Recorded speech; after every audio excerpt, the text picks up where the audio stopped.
ආයුබෝවන් සුබෝදෑසනක් අද විවේකී සෙනසුරාදා දවසේ අපි ඔබ මුණ ගැහෙනවා පින්බර උදෑසන වැඩසටහනින් සජීවීව. ඉතින් අදත් ඔබට යහපත් සුවපත් වූ දවසක් වෙන්න කියලා මම ඔබට සුබ ප්‍රාර්ථනා කරනවා.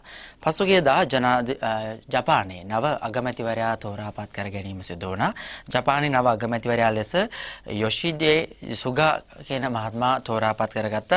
මීට දින කිහිපයකට පෙර තමයි ඔහු ජපානයේ පාලක පක්ෂයේ නායකයා ලෙස එලෙස තෝරාපත් කරගන්නේ. හිටපු අගමැතිතුමා සිය දුර කාලය අවසන් කළා. විශේෂයෙන්ම අගෝස්තු මාසයේ සෞඛ්‍ය තත්ත්වය හේතු කරගෙන එතුමන් සිය දූරයෙන් ඉවත් වීම සිදු වුණා. 72 හැවිරිදි වියේ පසුවන සුගා ඉල්ලා 80 පසු ජපාන අගමැති ශින්සෝ අබේගේ සමීපතෙක් තමයි මේ සුගා කියන මහත්මයා. ඕක ගැන හරි අපූර්ව තොරතුරක් නිසා තමයි අපි අද උදෑසන ඔබට මේ පින්බර උදෑසන වැඩසටහනෙන් ඒ පිළිබඳව කියන්න බලාපොරොත්තු වෙන්නේ. ඈත පිටිසර ගම්මානයක තමයි මේ සුගා මහත්මයා හැදී වැඩි තිබෙන්නේ. ඔහු ගොවියෙකුගේ පුත්‍රයෙක් බව සඳහන් කෙරුණා. පාසල් අධ්‍යාපනය නිමා වූ පසු ඔහු රැකියාවක් සොයා ජපානයේ නගරයට ඇවිල්ලා තිබෙනවා. ඒ ටෝකියෝ අගනගරයට පසුව විවිධාකාරී රැකියා කරමින් ඔහු තමන්ගේ ජීවිතය ගත කරලා තියෙනවා. වරක් ඔහු කාඩ්බෝඩ් වැඩපළක රැකියාවක නිරත වෙලා තිබෙනවා. අධ්‍යාපනයේ වටිනාකම හඳුනාගත් ඔහු පසුව ටෝකියෝ නගරයේ ගෙවන පාසලකට එහෙම නැත්නම් අපි කියනවා පෞද්ගලික පාසලකට ඇතුළත් වෙලා මුදල් ගෙවලා විශ්වවිද්‍යාල කටයුතු අවසන් කරලා තිබෙනවා. සිය අධ්‍යාපන කටයුතු නිමා කරලා තිබෙනවා. ඉන් අනතුරුව ප්‍රකට සුකීජි මාළු වෙළඳ පොලේ ඔහු තමන්ගේ රැකියා කටයුතු ආරම්භ කරලා තිබෙනවා. එයින් හම්බෙන මුදල් වලින් තමයි විශ්වවිද්‍යාල කටයුතු වලට තමන්ගේ මුදල් පවා හොයාගෙන තිබෙන්නේ. ඉන්පසු උපාධිය හිමි කරගත් ඔහු යොෂිඩාහි සුගා ස්ථීර රැකියාවක් වෙනුවෙන් සූදානම් වුණා කියලත් සඳහන් වෙනවා. පසු ඔහුගේ හිත ඇදිලා ගිහිලා තියෙන්නේ දේශපාලනය වෙනුවෙන්. ඔහු ප්‍රථමයෙන්ම යොකෝහාමා නගරයේ ඒ නගර සභාවට තෝරාපත් වෙලා තිබෙනවා. ඔහු ඒ වෙනකොටත් මේ දේශපාලනය සම්බන්ධයෙන් කිසිවක් දැනගෙන ඉඳලා නැහැ.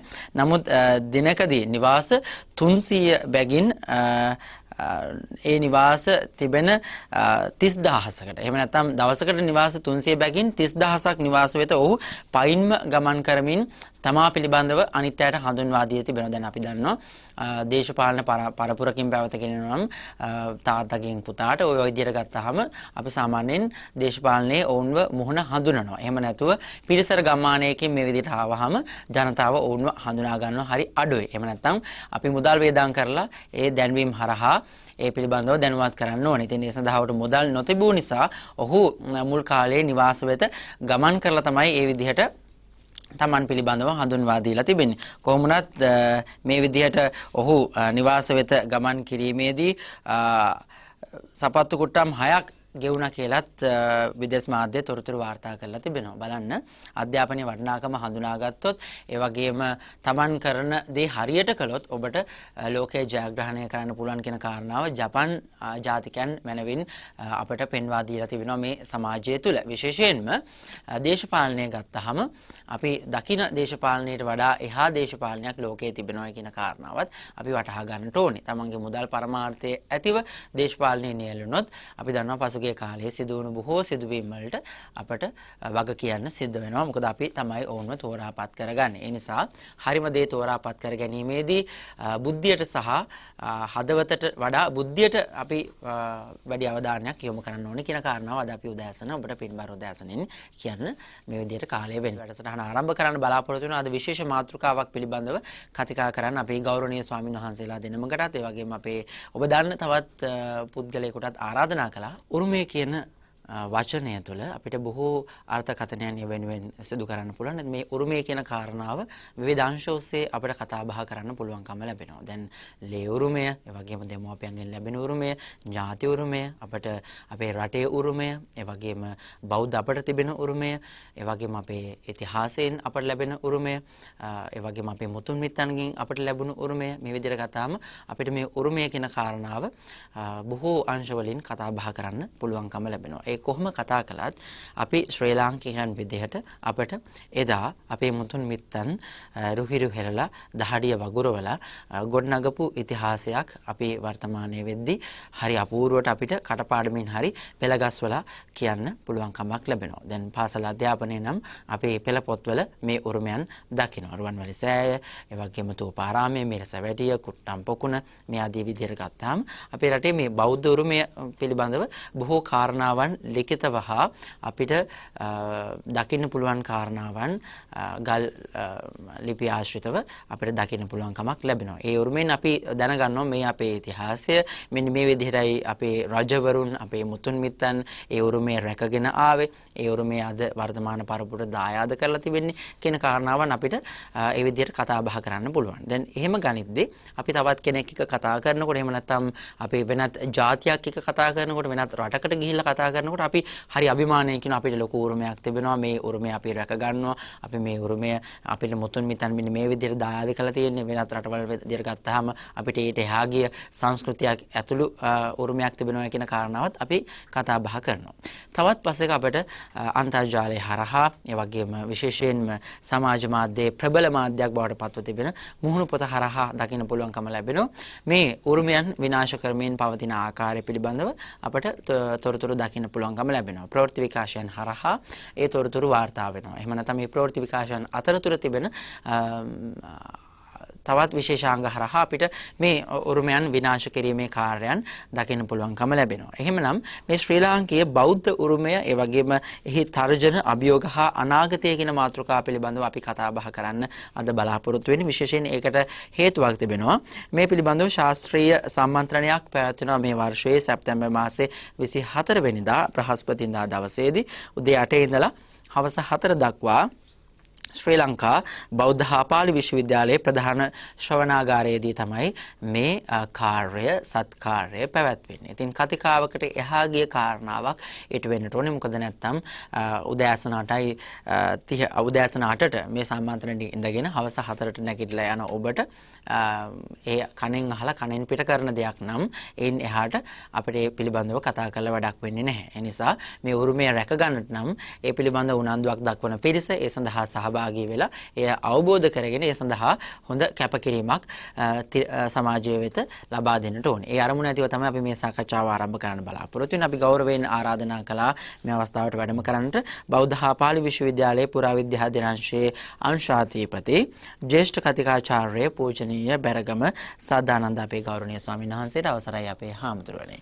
ඒ වගේම පුරාවිද්‍යා ශීර්ෂ සංගමයේ සභාපති පූජ්‍යපාද රුප්පබැද්දේ චූලාලංකාර ගෞරවනීය ස්වාමීන් වහන්සේට අවසරයි අපේ හාමුදුරුවනේ. ඒ වගේම මතක් කළා අපි හොඳින් හඳුනන කෙනෙක් ඔහු අපේ මහා සිංහලයේ බෞද්ධ ඉතිහාසය අපේ වැඩසටහන තුලින් ඔහු නිරන්තරයෙන්ම මේ බෞද්ධ උරුමයන් ඒ වගේම බෞද්ධ අපේකම පිළිබඳව කතා කරන්න ඔහුගේ කාලය වැය කරනවා. බෞද්ධ හා පාලි විශ්වවිද්‍යාලයේ පුරාවිද්‍යා අධ්‍යනාංශයේ කතිකාචාර්ය ඉසංකමල් සිරි මහත්මයා අද වැඩසටහනට අපි ආරාධනා කළා. ආයිබෝන් ඔබතුමාට. අපි මුලින්ම කතා බහ ආරම්භ කරමු. මොකක්ද අපේ හාමුදුරනේ මේ බෞද්ධ උරුමය කියන්නේ? මේ බෞද්ධ උරුමයට ගැනෙන දේවල් අතර ඇයි මේවට තර්ජනයක් එල්ල වෙලා තියෙනවා කියලා අපි මතක් කරන්නේ. හැම වෙලෙම කතා කරන්නේ ඒ කියන කතා බහෙන් අපි සාකච්ඡාව ආරම්භ කරමු. මම පළමුවෙන්ම අපිට මේ අවස්ථාව ලබා දීම සම්බන්ධව බෞද්ධ නාලිකාවේ අධ්‍යක්ෂකතුමා ඇතුළු කාර්ය මණ්ඩලයට බෙහෙවින්ම ස්තුතිවන්ත වෙනවා. ඒ වගේම අපි බලාපොරොත්තු වන කාරණා පිළිබඳව සහ බෞද්ධ උරුමය පිළිබඳව මුලින්ම සිහිපත් කළ යුතු වෙනවා. අපි දන්නවා ශ්‍රී ලංකාවේ එහෙම නැත්නම් මෙරට මහා සංස්කෘතිය නිර්මාණය වෙන්නේ එහි පදනම වෙන්නේ මහින්දාගමනය සමග නිර්මාණය වෙච්ච බුදුදහම.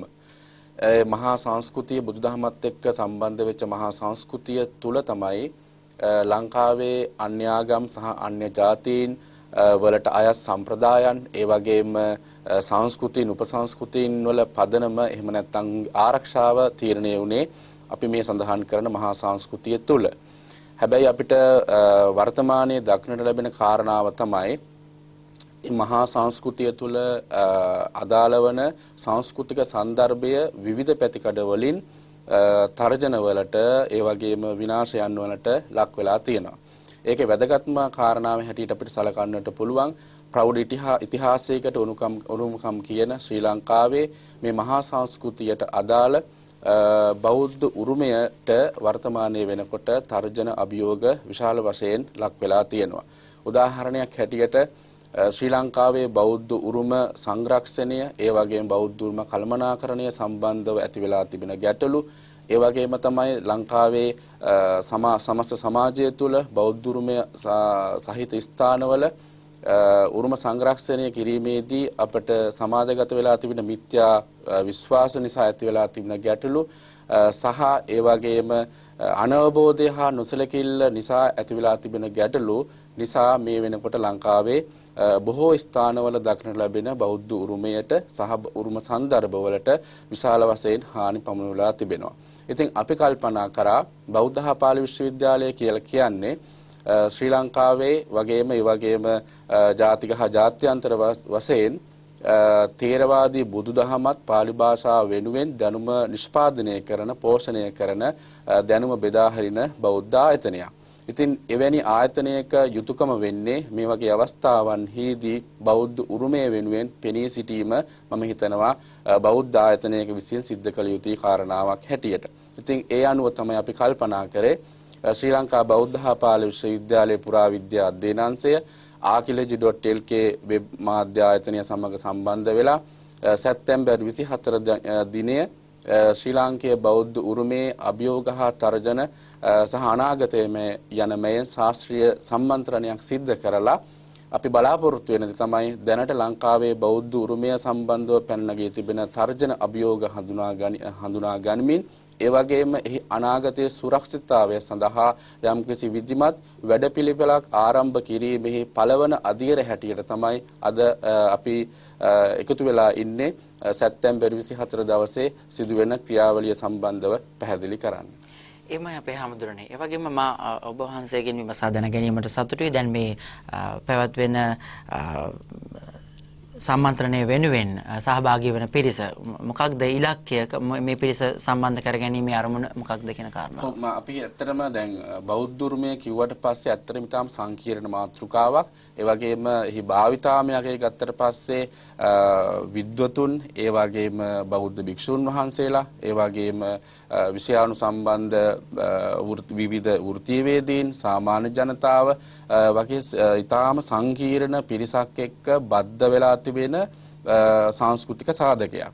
එතකොට අපි කල්පනා කරන දේ තමයි මෙහි ගැටලු හඳුනාගෙන මෙහි අනාගතය සුරක්ෂිත කිරීම සඳහා නම් අනිවාර්යයෙන්ම අපිට විද්වත් කතිකාවක් අත්‍යවශ්‍ය වෙනවා. ඒ විද්වත් කතිකාව එක රාමුවකට, සීමාවකට, එක පිරිසකට සීමා වෙලා සාකච්ඡා කිරීමෙන් මම හිතනවා ප්‍රයෝජනයක් ලැබෙන්නේ නැහැ කියලා. අන්න ඒ හේතුව නිසා තමයි බෞද්ධ උරුමය හා සම්බන්ධ නිරන්තරයෙන්ම ගැටෙන, සම්බන්ධතා පවත්වන සියලුම සමාජ ස්ථරයන්යන් ගෙන්වලා ඔවුන්ගේ අදහස් ඔවුන් දැනුවත් කිරීම සහ ඔවුන්ගේ අදහස් ලබාගෙන තමයි අපි බෞද්ධ උරුමය කළමනාකරණය කිරීම සඳහා, සුරක්ෂිත කිරීම සඳහා මෙම සම්මන්ත්‍රණය සංවිධානය කරන්නට බලාපොරොත්තු වෙන්නේ. එමය අපේ හැමදෙරනේ. ඒ වගේම ශිෂ්‍යයන් විදිහට දැන් විශේෂයෙන්ම මේ කාරණාවේදී තරුණයන් විදිහට අපිට බොහෝ කාර්යයක් ඉටු කරන්න පුළුවන් කමක් ලැබෙනවා. නමුත් අපි දකින තරුණ පරපුර තුළ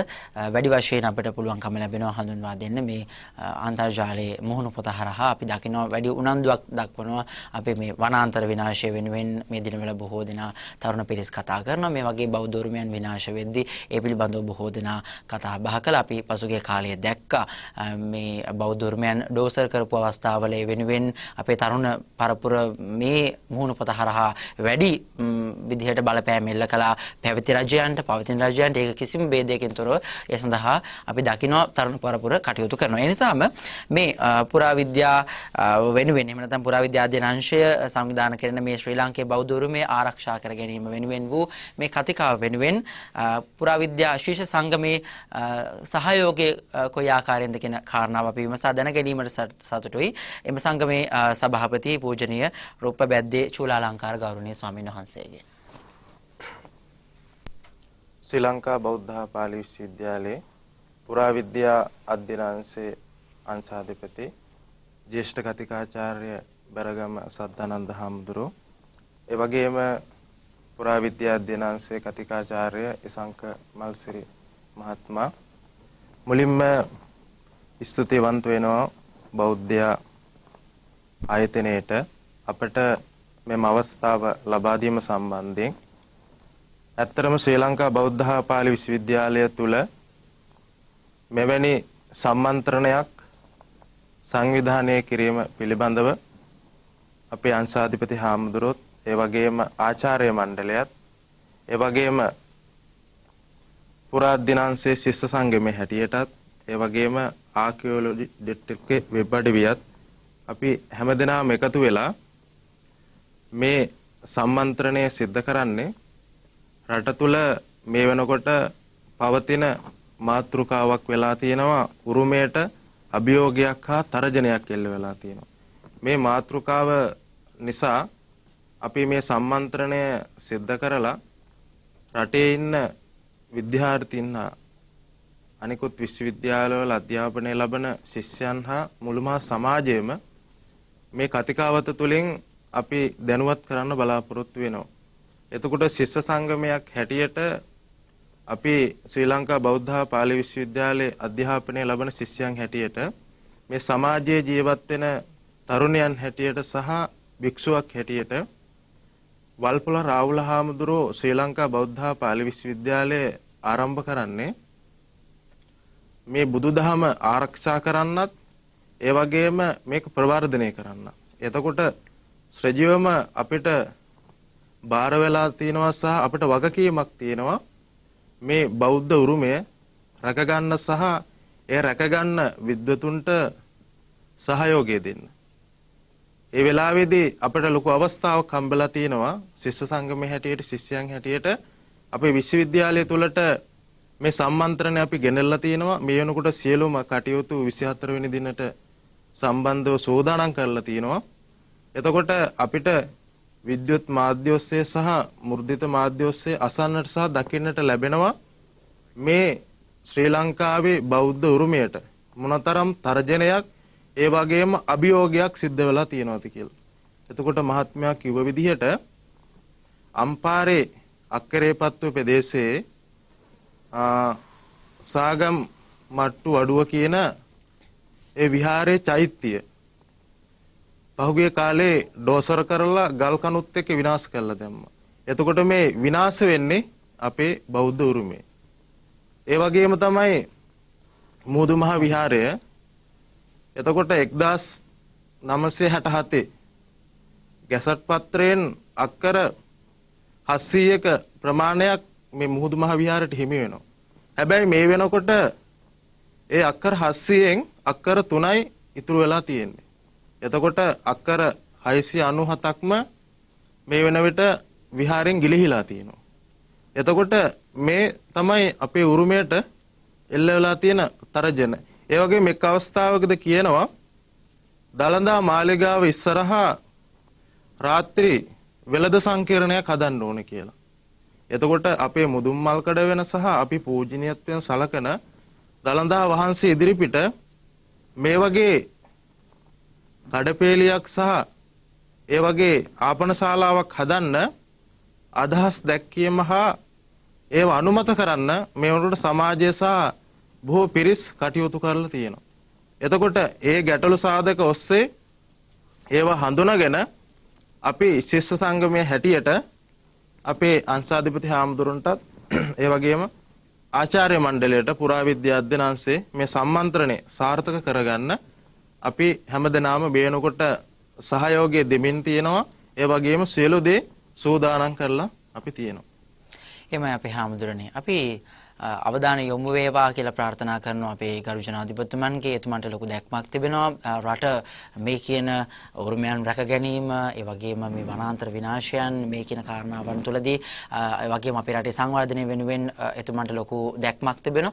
අපේ හාමුදුරනේ ජයශ්‍රී බෝධීන් වහන්සේ රුවන්වැලි සෑය ඒ වගේම දළදා මාලිගාව දළදා මාලිගාවේ දළදා වහන්සේ වැඩ සිටින පරිශ්‍රයට අපිට යන්න පුළුවන් කමක් නැහැ. හැබැයි නමුත් අපේ රටේ මේ ඉහළම පන්තිය එහෙම නැත්නම් අපේ රටේ දේශපාලන පන්තියට අපේ රටේ පාර්ලිමේන්තුවේ ඉන්න ඒ පිරිසට පුළුවන්කම ලැබෙනවා ඒ ස්ථාන උඩටම ගිහිල්ලා වන්දනාමාන කරගන්න ළඟටම ගිහිල්ලා වන්දනාමාන කරගන්න. නමුත් ඒ පිරිසකින් කොයිතරම් ලොකු දායකත්වයක් අපේ රටේ මේ කියන උරුමය රකින්න ඒගොල්ලෝ ආයගේ දායකත්වයක් ලබා දෙනවාද කියන තැන ලොකු හිඩසක් තිබෙනවා අපි දකිනවා. නමුත් අපේ රටේ අතීතයේ ඉඳලා මුතුන් මිත්තෝ පුංචි මිනිස්සු කොට්ටාශයක් එදා වේලෙන් ජීවත් වුණු කුෂිකර්මාන්තයෙන් යපුණු එදා වේල හම්බ කරගෙන ජීවත් වුණු මිනිස්සු තමයි අපේ ශ්‍රී මහා බෝධීන් වහන්සේ ආරක්ෂා කළේ. රුවන්වැලි සෑය ආරක්ෂා කළේ. මේ කියන පුරාවිද්‍යාත්මක ස්ථාන රැකගත්තේ. ඒ වගේම මේ දළදා වහන්සේලා රැකගත්තේ. දිවි හිමියෙන් ආරක්ෂා කළේ ගෞරවනීය මහා සංඝරත්නය.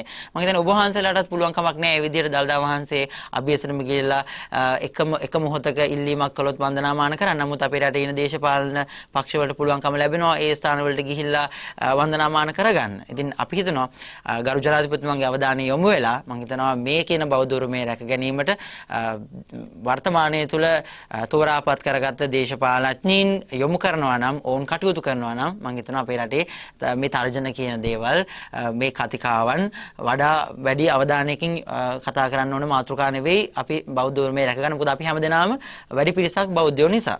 අපි අපේ ආචාර්යතුමන්ට යොමු වෙන බලාපොරොත්තු වෙන අවසන් වශයෙන් මේ වැඩසටහනේ අන්තර්ගතය පිළිබඳව තොරතුරු දැනගන්නට බෞද්ධ හා පාලි විශ්වවිද්‍යාලයේ පුරාවිද්‍යා අධ්‍යනාංශයේ කතිකාචාර්ය සංක මල්සිරි මහත්මයාට මා ගෞරවයෙන් ආරාධනා කරනවා. මොකද අපේ බෞද්ධ නාලිකාව හරහා අපේ ජැක්සන් ඇන්තනි ප්‍රවීණ මාධ්‍යවේදියාණන් මෙහෙවන බෞද්ධ උරුමය වැඩසටහන එහෙම නැත්නම් අපේ මේ වැඩසටහනින් බොහෝ මේ පිළිබඳව කතා බහ කරලා තිබෙනවා. අපේ ගුරුතුමනි අපි මේ අන්තර්ගතය පිළිබඳව මතක් කිරීමක් කරමු. ඔව් අපේ ස්වාමීන් වහන්සේලාගෙන් අවසරයි චමිල් මහත්මයා මේ දැන් අපි බොහොම ආඩම්බරයෙන් කියනෝනේ අපිට අවුරුදු 2500කට ආසන්න උරුමයක් තියෙනවා කියලා. ඔව් එතකොට මේ උරුමය බෙහෙවින්ම නිර්මාණය වෙලා තියෙන්නේ බෞද්ධ පදනම උඩ. ඒ නිසා තමයි අපි කියන්නේ මේ සිංහල බෞද්ධ උරුමයක් අපිට තියෙනවා කියලා. නමුත් වර්තමාන වෙනකොට තියෙන ලොකු ප්‍රශ්නේ තමයි මේ උරුමය බෞද්ධ කියලා හඳුන්වන්නත් බොහෝ පිරිසක් කැමති නැහැ. ඒ වෙනුවට දැන් අර යුරෝපීය රටවල ඇතිවලා තියෙන අලුත් සංකල්පයක් මේක එහෙම නම් කරන්න බෑ ආගම් හෝ ජාති අනුව මේක පොදු මානව සංහතියේ උරුමයක් කියලා තමයි අය හඳුන්වන්නේ. අපි කොහෙත්ම විරුද්ධ නැහැ අපේ උරුමය ආරක්ෂා කරන්න වෙනත් රටවල පුද්ගලයන් එනවට වෙනත් කණ්ඩායම් සම්බන්ධ වෙනවට. හැබැයි අපි විරුද්ධයි ඒ උරුමයේ අපේ අනන්‍යතාව හංගනවට. ඒ කියන්නේ බෞද්ධ කෙනෙකුට ඉවත් කරනවට අපි විරුද්ධයි. අපි කියන්නේ මේ උරුමය අනන්‍යතාවය බෞද්ධ හැබැයි ඒක ආරක්ෂා කරන්න ඕනෑම කොටසකට මැදහත් වෙන්න පුළුවන් කියන එකයි. දැන් චීනයේ ඉන්න මිනිස්සෙක් කිව්වොත් හඳේ ඉන්නේ ගෙම්බෙක් කියලා අපිට ඒක ප්‍රශ්නයක් නැහැ. හැබැයි අපි කියන්නේ ලංකාව ඇතුළේදී ඕනම කෙනෙක් කියන්න ඕනේ හඳේ ඉන්නේ හාවෙක් කියලා. මොකද අපිට හඳ පෙන්නේ හඳේ හාවෙක් ඉන්නවා වගේ. ඒ වගේ උරුමය සම්බන්ධයෙන් නොයෙක් රටවල විවිධ සංකල්ප තිබුණාට ප්‍රශ්නයක් නැහැ අපිට. හැබැයි අපේ රට ඇතුලේ අර අපේ සම්ප්‍රදායට ගරු කරලා අපේ පාරම්පරිකව ආපු යම් ආකාර පිළිගැනීමක් තියනවාද? ඒ උල්ලංඝනය නොවන විදිහට තමයි කටයුතු කරන්න ඕනේ. ඒක තමයි අපි මේ සම්මන්ත්‍රණයෙන් බලාපොරොත්තු වෙන්නේ. එතකොට උරුමය කිව්වම බෞද්ධ උරුමය කිව්වම බොහොම පුළුල් මාතෘකාවක්. මේකට ගෘහ නිර්මාණ ශිල්පය, වාස්තු විද්‍යාව, චිත්‍ර කලාව, ඒ වගේම වාපී සංස්කෘතිය විතරක් නෙමෙයි අපේ ජීවන සම්ප්‍රදාය සහ චින්තනයත් අදාළ වෙනවා. ඉතින් ඒ නිසා සියල්ල ආවරණය කරන්න හැකියාවක් නැහැ මේ වගේ එක්දින සම්මන්ත්‍රණයකින්. ඒ නිසා අපි බලාපොරොත්තු වෙනවා වැඩි අවධානයක් යොමු කරන්න මේ පුරාවිද්‍යාත්මක උරුමය. අපි ඓතිහාසික උරුමය මෙන්න මේ කොටසට අපි වැඩි අවධානයක් යොමු කරනවා. ඒ කියන්නේ ද්‍රව්‍යාත්මක උරුමයට. මෙතනදී අපි මුඛ්‍ය දේශනය පවත්වන්නේ ආචාර්ය ගාමිණී විජේසූරිය මහත්මයා විසින්. එතුමන් මේ උරුමය ආරක්ෂා කර ගැනීම සඳහා අපගේ කාර්යභාරය කියන මාතෘකාව යටතේ ප්‍රධාන දේශනය පවත්වනවා. එතුමන් තමයි අත්‍තරම අපේ උරුම කළමනාකරණය සම්බන්ධයෙන් ඒ වගේම වාස්තු විද්‍යා සංරක්ෂණ සම්බන්ධයෙන් වර්තමානයේ අපිට ඉන්න ජ්‍යෙෂ්ඨතම සහ ප්‍රවීණතම විද්වත. ඊට පස්සේ ලාංකේය බෞද්ධ උරුමේ බහුවිධතාව කියන මාතෘකාව යටතේ මහාචාර්ය නිමල්ද සිල්වා මෙතුමා විසින් දේශනයක් පවත්වනවා. ඇත්තම ඒක අපේ පළමු සැසියේදී තමයි පැවැත්වෙන්නේ. ඊට අමතරව ලාංකේය බෞද්ධ උරුමේ අනන්‍යතාව විකෘතිකරණය කියන මාතෘකාව යටතේ මා විසින් පළමු සැසියේදී දේශනයක් පවත්වනවා. විශේෂයෙන්ම මේ වර්තමාන කාලේ අපි දකින මේ ලංකාවේ තියෙන විවිධ උරුම ස්ථාන විකෘතිකරණය කළා හඳුන්වලා සමාජගත කිරීමේ ප්‍රයත්නයක් තියෙනවා. මේ රාවණා මතවාද දරන්න පිරිස් විසින් සහ මේ බුදුහාමුදුරුවෝ ලංකාවේ ඉපදුනා කියලා කියන පිරිස් විසින් ඒ උරුම ස්ථානවල අනන්‍යතාවය මුළුමනින්ම විකෘති කරලා තියෙනවා. ඒ වගේම විවිධ ටෙලිනාට්‍ය ඔස්සේ විවිධ පෞරාණික ස්ථාන පෙන්වමින් මීට අවුරුදු 4000කට කලින් මේ ස්ථානය මෙන්න මේකයි කියන ආදී වශයෙන් සමාජගත කිරීමේ ප්‍රයත්නයක් තියෙනවා. ඉතින් මෙන්න මේ ප්‍රයත්න ඇති වෙන්නේ කොහොමද? ඒවා සමාජගත කරන්නේ කොහොමද කියන එකයි මගේ දේශනෙන් මම පැහැදිලි කරන්න බලාපොරොත්තු වෙන්නේ. ඒ වගේම අපේ හවස සැසිවාරයේදී එකෙන් පස්සේ තියෙන සැසිවාරයේදී තවත් දේශන 3ක් පැවැත්වෙනවා.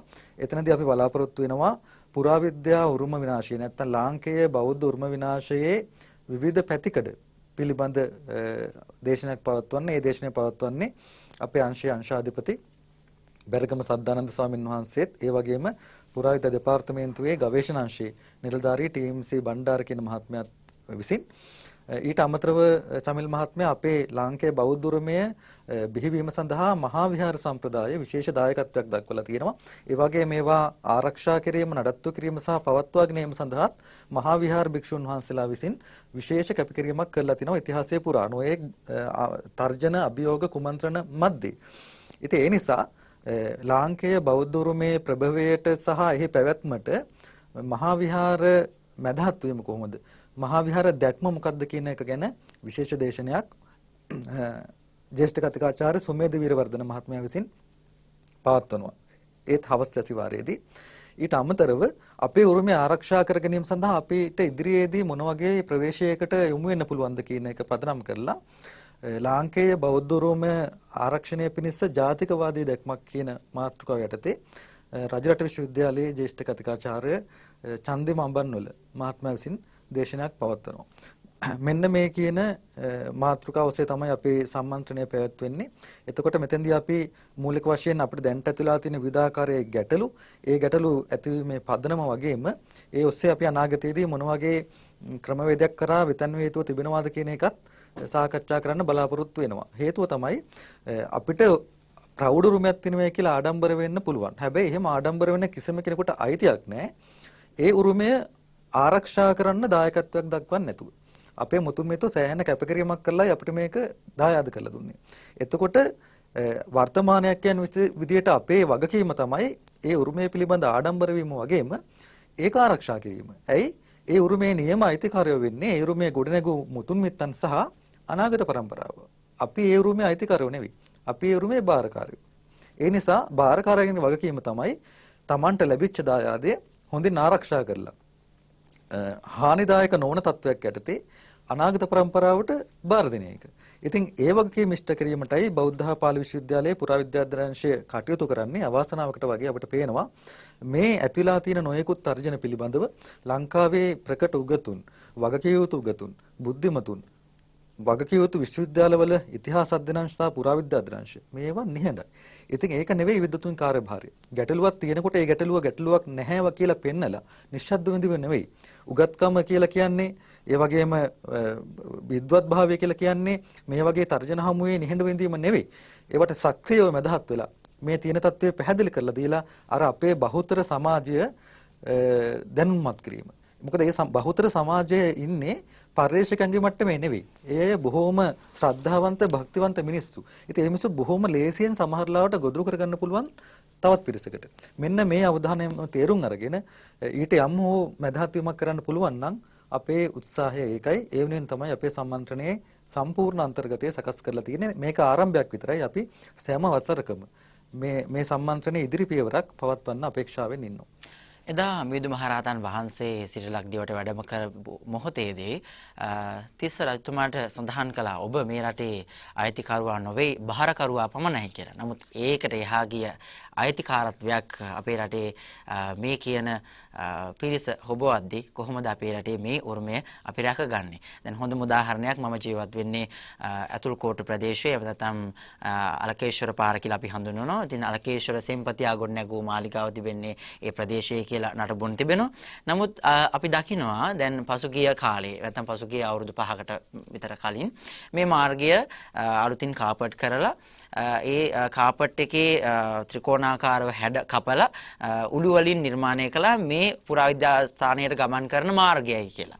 ඒ මාර්ගයට ගමන් කරන ස්ථානයේ මේ වාහන ගමන් කරද්දී ඒ උළු කැට කැඩෙනවා. ඒ කැඩෙන තරමට පුරාවිද්‍යා දෙපාර්තමේන්තුවෙන් ගෙන්නට ඕනේ. ඉතින් උළු කැට මාරු කරනවා. නමුත් අද වෙනතුරු මේ පුරාවිද්‍යා ස්ථානය නරඹන්න මම දැකලා නැහැ පාසල් ශිෂ්‍යයෝ සහභාගී වෙනවා. එහෙම නැත්නම් විශ්වවිද්‍යාල ශිෂ්‍යයෝ පැමිණෙනවා. එහෙම නැත්නම් අපේ විදේශ රටවල පිරිස් පැමිණෙනවා. මම අද වෙනතුරු දැකලා නැහැ. නමුත් එතන වැඩ කටයුතු ඒ විදිහටම සිද්ධ වෙනවා. හැමදාම ඇවිල්ලා අස්පස් කරනවා, සංරක්ෂණය කරනවා කියලා කියනවා. නමුත් අද වෙනතුරු එහි ප්‍රගතියක් නැහැ. ඒ වගේ අපේ රටේ කොපමණ ස්ථාන ඇද්ද මේ විදිහට නිකරුණේ මේ බොරුවට අපි අපේ උරුමය ගැන කතා කරනවා. නමුත් උරුමය වෙනුවෙන් කටයුතු කරන ආයතන නම් අපිට අර ඔබතුමා මතක් කළා වගේ පේනෙන්නට නැහැ. කොහොම වුණත් ඉතින් අපි ආරාධනා කරනවා මේ පිළිබඳව අවධානය යොමු වේවා කියලා. ඉතින් මේ අරමුණ ඇතිව තමයි මේ සත්කාරය සංවිධානය කරන්නේ. එහෙමනම් අපි වැඩසටහන නිමාවටපත් කරන්න සූදානම් වෙන්නේ ශ්‍රී ලාංකේය බෞද්ධ උරුමය තර්ජන හා අභියෝග හා අනාගතය කියන මේ මාතෘකාව යටතේ එළඹෙන සැප්තැම්බර් මාසයේ 24 වෙනිදා බ්‍රහස්පතින්දා දවසේ උදෑසන 8 සිට හවස 4 දක්වා ශ්‍රී ලංකා බෞද්ධ හා පාලි විශ්වවිද්‍යාල ප්‍රධාන ශ්‍රවණාගාරයේදී මේ කතිකාව ආරම්භ වෙනවා. අද වැඩසටහනට අපි ගෞරවයෙන් ආරාධනා කරමින් වැඩම කොට වදාළ බෞද්ධ හා පාලි විශ්වවිද්‍යාලයේ පුරාවිද්‍යා අධ්‍යනාංශයේ අංශාධිපති ජ්‍යෙෂ්ඨ කතිකාචාර්ය පූජනීය බැරගම සද්ධානන්ද ගෞරවනීය ස්වාමීන් වහන්සේට බෙහෙවින්ම පින් අද වැඩසටහනට වෙනුවෙන් වැඩම කළාට සියලු කටයුතු සාර්ථක වේවා කියලා අපි ප්‍රාර්ථනා කරනවා. ඒ වගේම පුරාවිද්‍යා ශිෂ්‍ය සංගමයේ සභාපති අපේ පූජනීය රූපබැද්දේ චූලාලංකාර ගෞරවනීය ස්වාමීන් වහන්සේටත් බෙහෙවින්ම පින් වැඩසටහනට වැඩම කළාට සියලු කාර්යයන් සාර්ථක වේවා කියලා ප්‍රාර්ථනා කරනවා. බෞද්ධ හා පාලි විශ්වවිද්‍යාලයේ පුරාවිද්‍යා අධ්‍යනාංශයේ කතිකාචාර්ය සංකමල් සිරි මහත්මයා අපට ලොකු සම්පතක් බෞද්ධ නාලිකාවට ඔබතුමන්ටත් බෙහෙවින්ම පින් අද වැඩසටහනට සහභාගී වුණාට ඔබතුමන්ටත් අපි සුබ ප්‍රාර්ථනා කරනවා මේ කාර්යයට ලොකු දායකත්වයක් ලබා දෙන්න ශක්තිය ධෛර්යය ලැබේවා කියලා. එමනම් අපිට නිෂ්පාදන දායකත්වයේ කළ හැම දිනකටමත් පුණ්‍යානුමෝදනාවන් සිදු කරමින් අපි පින්බර උදෑසන වැඩසටහනින් සමුගන්න සූදානම් වෙන්නේ. අද වැඩි අවධානයක් යොමු කළේ මේ සාකච්ඡාව වෙනුවෙන් අපි වැඩසටහන නිමාවටපත් කරන හැම දිනකටම තෙරුවන් සරණයි.